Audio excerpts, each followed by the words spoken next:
Welcome back to ASMR Storytime.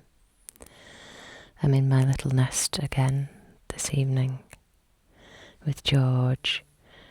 George isn't very well at the moment. He's had a variety of health problems and he's on steroids and they've knocked his immune system out and he's now got a cold. So I might have to edit out some sneezes and little snorting sounds. Poor George.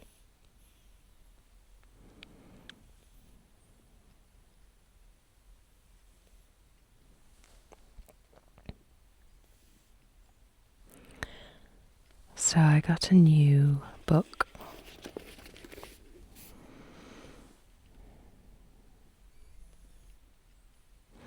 H.P. Lovecraft. It's a collection of short stories. And tonight I'm going to read The Crawling Chaos. I don't know how this wide-angle lens comes across in the video. Hopefully it looks okay. I had to use a wide-angle lens to fit in the space as the camera's really close to me. There isn't much space under here. Okay, so The Crawling Chaos by H.P. Lovecraft.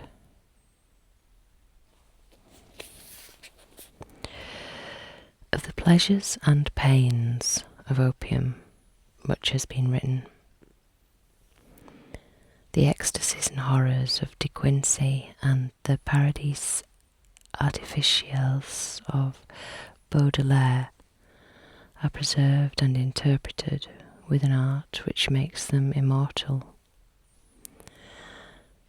And the world well knows, the beauty, the terror and the mystery of those obscure realms into which the inspired dreamer is transported.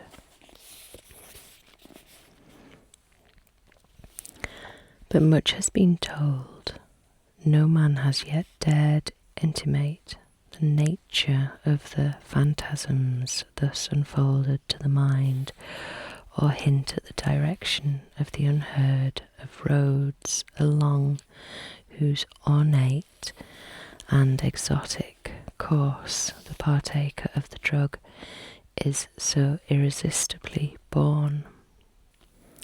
De Quincey was drawn back into Asia, that teeming land of nebulous shadows, whose hideous antiquity is so impressive that the vast age of the race and name overpowers the sense of youth in the individual. But farther than that he dared not go. Those who have gone farther seldom returned, and even when they have been either silent or quite mad. I took opium but once, in the year of the plague, when doctors sought to deaden the agonies they could not cure. There was an overdose. My physician was worn out with horror and exertion, and I travelled very far indeed. In the end I returned and lived, but my nights are filled with strange memories, nor have I ever permitted a doctor to give me opium again. The pain and pounding in my head had been quite unendurable when the drug was administered.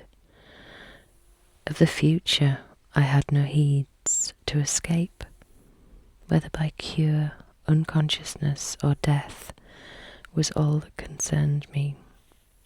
I was partly delirious, but that is hard to place an exact moment of transition, but I think the effect must have begun shortly before the pounding ceased to be painful. As I have said, there was an overdose, so my reactions were probably far from normal.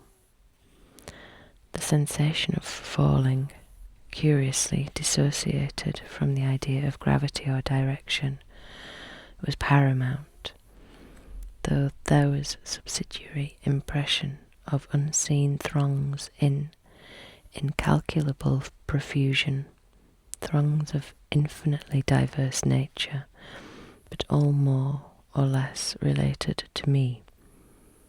Sometimes it seemed less as though I were falling than as though the universe or the ages were falling past me.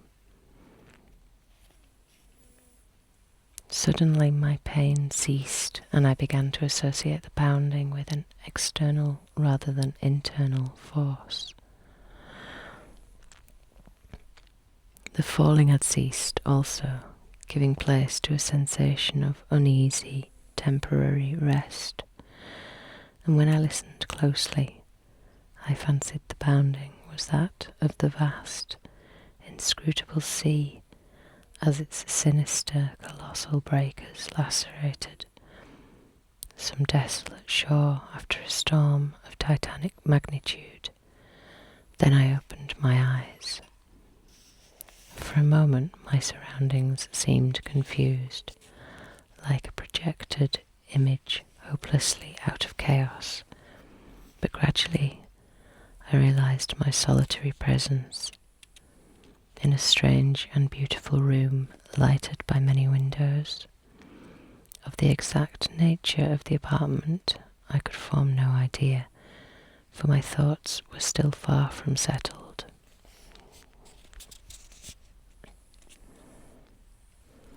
But I noticed tan-coloured rugs and draperies, elaborately fashioned tables, chairs, ottomans, and divans, and delicate vases and ornaments which conveyed a suggestion of the exotic without being actually alien. These things I noticed, yet they were not long uppermost in my mind. Slowly but inexorably crawling upon my consciousness and rising above every other impression.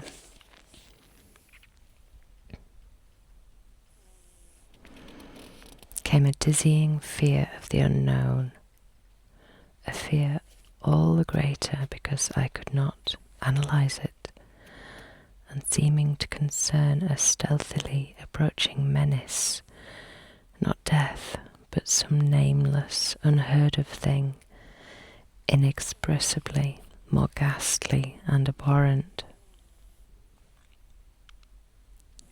Presently I realised that the direct symbol and excitant of my fear was the hideous pounding whose incessant reverberations throbbed maddeningly against my exhausted brain. It seemed to come from a point outside and below the edifice in which I stood, and to associate itself with the most terrifying mental images. I felt that some horrible scene or object lurked beyond the silk-hung walls and shrank from glancing through the arched, latticed windows that opened so bewilderingly on every hand. I felt that some horrible scene or object lurked beyond the silk-hung walls and shrank from glancing through the arched latticed windows that opened so bewilderingly on every hand.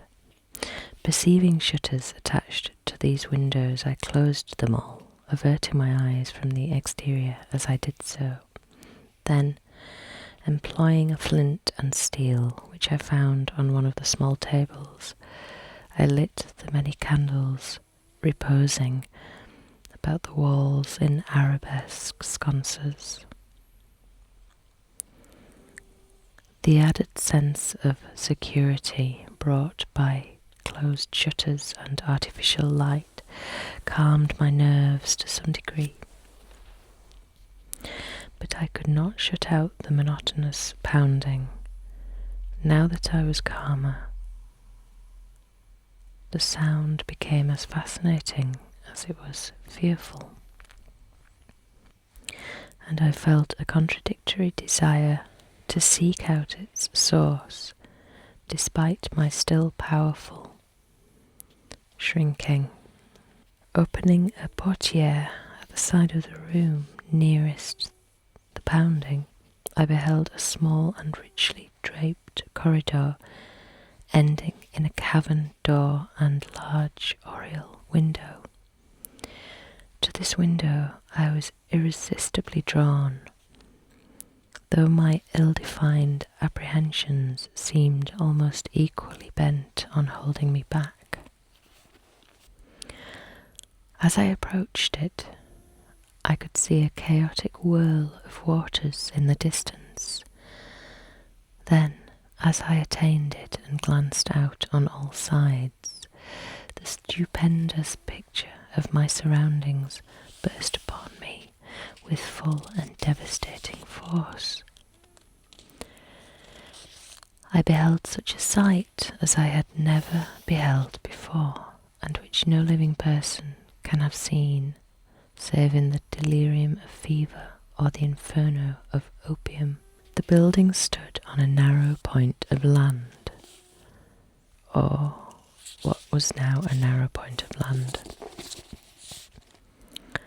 fully 300 feet above what must lately have been a seething vortex of mad waters. On either side of the house there fell a newly washed out precipice of red earth, whilst ahead of me the hideous waves were still rolling in frightfully, eating away the land with ghastly monotony.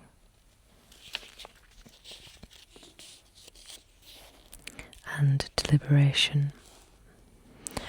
Out a mile or so there rose and fell menacing breakers, at least 50 feet in height, and on the far horizon ghoulish black clouds of grotesque contour were resting and brooding like unwholesome vultures. The waves were dark and purplish, almost black, and clutched at the yielding red mud of the bank, as if with uncouth, greedy hands. I could not but feel that some noxious marine mind had declared a war of extermination upon all the solid ground, perhaps abetted by the angry sky. Recovering at length from the stupor into which this unnatural spectacle had thrown me, I realized that my actual physical danger was acute. Even whilst I gazed, the bank had lost many feet, and it could not be long before the house would fall, undermined into the awful pit of lashing waves. Accordingly, I hastened to the opposite side of the edifice, and finding a door, emerged at once, locking it after me with a curious key which had hung inside. I now beheld more of the strange region about me, and marked a singular division which seemed to exist in the hostile ocean and firmament. On each side of the jutting promontory, different conditions held sway.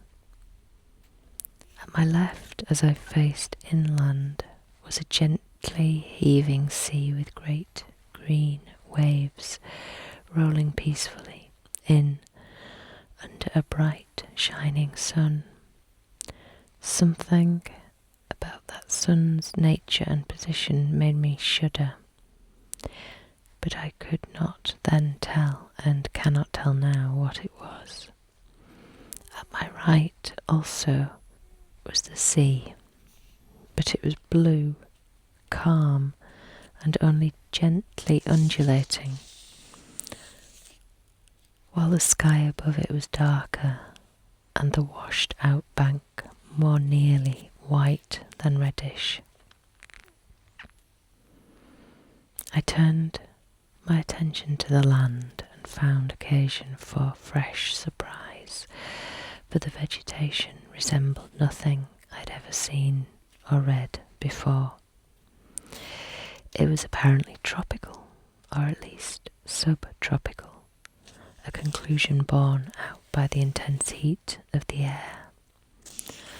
Sometimes I thought I could trace strange analogies with the flora of my native land, fancying that the well-known plants and shrubs might assume some forms under a radical change of climate, but the gigantic and omnipresent palm trees were plainly foreign.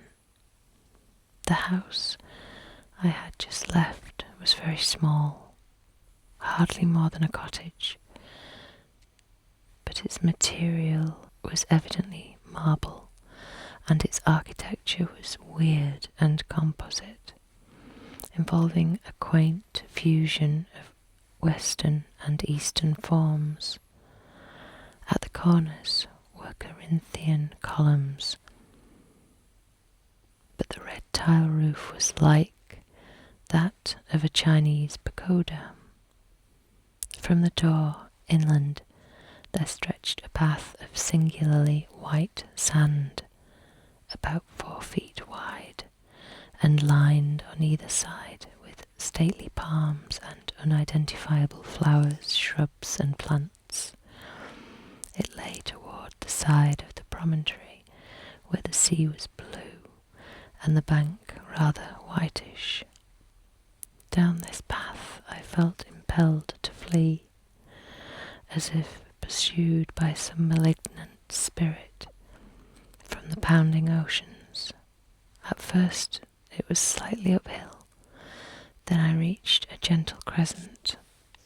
Behind me I saw the scene I had left, the entire point, with the cottage and the black water, with the green sea on one side and the blue sea on the other, and a curse unnamed and unnameable hovering over all. I never saw it again, and often wonder, after this last look, I strode ahead and surveyed the inland panorama before me. The path, as I have intimated, ran along the right-hand shore as one went inland. Ahead and to the left I now viewed a magnificent valley comprising thousands of acres and covered with a swaying growth of tropical grass higher than my head. Almost at the limit of vision was a colossal palm tree which seemed to fascinate and beckon me. By this time, wonder and escape from the imperiled peninsula had largely dissipated my fear. But as I paused and sank, fatigued, to the path, idly digging with my hands into the warm, whitish golden sand, a new and acute sense of danger seized me. Some terror in the swishing tall grass seemed added to that of the diabolically pounding sea, and I started up crying aloud and disjointedly, "Tiger, tiger, is it a tiger? Beast, beast, is it a beast I am afraid of?" My mind wandered back to an ancient classical story of tigers which I had read. I strove to recall the author, but had difficulty. Then, in the midst of my fear, I remembered that the tale was by Rudyard Kipling. Nor did the grotesqueness of deeming him an ancient author, occurred to me. I wished for the volume containing this story, and had almost started back towards the doomed cottage to procure it, when my better sense and the lure of the palm prevented me.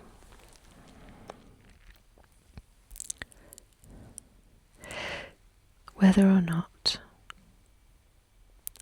I could have resisted the backward beckoning without the counter-fascination of the vast palm tree, I do not know. This attraction was now dominant, and I left the path and crawled on hands and knees down the valley's slope, despite my fear of the grass and of the serpents it might contain. I resolved to fight for life and reason as long as possible against all menaces of sea or land, though I sometimes feared defeat as the maddening swish of the uncanny grasses joined the still audible and irritating pounding of the distant breakers. I would frequently pause and put my hands to my ears for relief, but could never quite shut out the detestable sound. It was, as it seemed to me, only after ages that I finally dragged myself to the beckoning palm tree and lay quiet beneath its protecting shade. There now ensued a series of incidents which transported me to the opposite extremes of ecstasy and horror. Incidents which I tremble to recall and dare not speak to interpret. No sooner had I crawled beneath the overhanging foliage of the palm than there dropped from its branches a young child of such beauty as I had never beheld before. Though ragged and dusty, this being bore the features of a faun or demigod, and seemed almost to diffuse a radiance in the dense shadow of the tree. It smiled and extended its hand, but before I could arise and speak, I heard in the upper air the exquisite melody of singing, notes high and low, blent with a sublime and ethereal harmoniousness. The sun had by this time sunk below the horizon, and in the twilight I saw an aureole of lambent light encircled the child's head. Then in a tone of silver it addressed me. "It is the end. They have come down through the gloaming from the stars. Now all is over, and beyond the Arinurian streams we shall dwell blissfully in Tilo." As the child spoke, I beheld a soft radiance through the leaves of the palm tree, and rising greeted a pair whom I knew to be the chief singers amongst those I had heard. A god and goddess they must have been, for such beauty is not mortal, and they took my hands, saying, "Come, child, you have heard the voices, and all is well. In Tello, beyond the Milky Way, and the Arinurian streams are cities all of amber and chalcedony, and upon their domes of many facets glisten the images of strange and beautiful stars. Under the ivory bridges of Tello flow rivers of liquid gold, bearing pleasure barges bound for the blossomy Cytherion of the 7 suns, and in Tello and Cytherion abide only youth, beauty, and pleasure. Nor are any sounds heard, save of laughter, song, and the lute. Only the gods dwell in Tello. Of the golden rivers, but among them shalt thou dwell. As I listened enchanted, I suddenly became aware of a change in my surroundings. The palm tree, so lately overshadowing my exhausted form, was now some distance to my left and considerably below me. I was obviously floating in the atmosphere, companioned not only by the strange child and the radiant pair, but by a constantly increasing throng of half-luminous, vine-crowned youths and maidens with wind-blown hair and joyful countenance. We slowly ascended together, as if borne on a fragrant breeze, which blew not from the earth but from the golden nebulae. And the child whispered in my ear that I must look always upward to the pathways of light, and never backward to the sphere I had just left. The youths and the maidens now chanted mellifluous choriambics to the accompaniment of lutes, and I felt enveloped in a peace and happiness more profound than any I had in life imagined. When the intrusion of a single sound altered my destiny and shattered my soul through the ravishing strains of the singers and the lutanists, as if in mocking demonic concord, throbbed from gulfs below the damnable, the detestable pounding of that hideous ocean, as those black breakers beat their message into my ears. I forgot the words of the child and looked back down upon the doomed seam from which I thought I had escaped. Down through the ether I saw the accursed earth slowly turning, ever turning with angry and tempestuous seas, gnawing at wild, desolate shores, dashing foam against the tottering towers of deserted cities. And under a ghastly moon there were gleamed sights I can never describe, sights I can never forget, deserts of corpse-like clay and jungles of ruin and decadence, where once stretched the populous plains and villages of my native land, and maelstroms fathers. Round the northern pole steamed a morass of noisome growths and miasmal vapours hissing before the onslaught of the ever-mounting waves that curled and fretted, and athwart the desert of desires appearing a smoking rift. Still the black ocean foamed and gnawed, eating away the desert on either side as the rift in the centre widened and widened. There was now no land left but the desert, and still the fuming ocean ate and ate.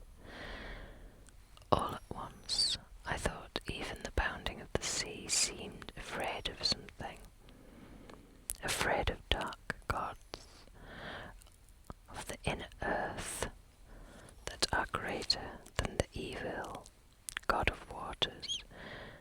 But even if it was, I could not turn back, and the desert had suffered too much from those nightmare waves to help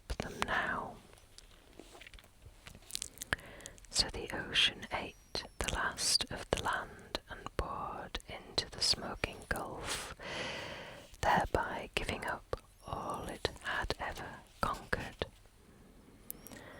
From the new flooded lands it flowed again, uncovering death and decay from its ancient and immemorial bed. It trickled loathsomely, uncovering nighted secrets of the years when time was young and the gods unborn. Above the waves rose weedy remembered spires. The moon laid pale lilies of light on dead London and Paris. Stood up from its damp grave to be sanctified with stardust. Then rose spires and monoliths that were weedy but not remembered. Terrible spires and monoliths of lands that men never knew were lands. There was not any pounding now, but only the unearthly roaring and hissing of waters tumbling into the rift. The smoke of that rift had changed to steam and almost hid the world as it grew denser and denser. It seared my face and hands when I looked to see how it affected my companions. I found they had all disappeared. Then, very suddenly, it ended, and I knew no more till I awakened upon a bed of convalescence. As the cloud of steam from the plutonic gulf finally concealed the entire surface from my sight, all the firmament shrieked at a sudden agony of mad reverberations which shook the trembling ether. In one delirious flash and burst it happened, one blinding, deafening holocaust of fire, smoke, and thunder that dissolved the wan moon as it sped outward to the void. Then, when the smoke cleared away, and I sought to look upon the earth, I beheld against the background of cold, humorous stars only the dying sun and the pale, mournful planets searching for their sister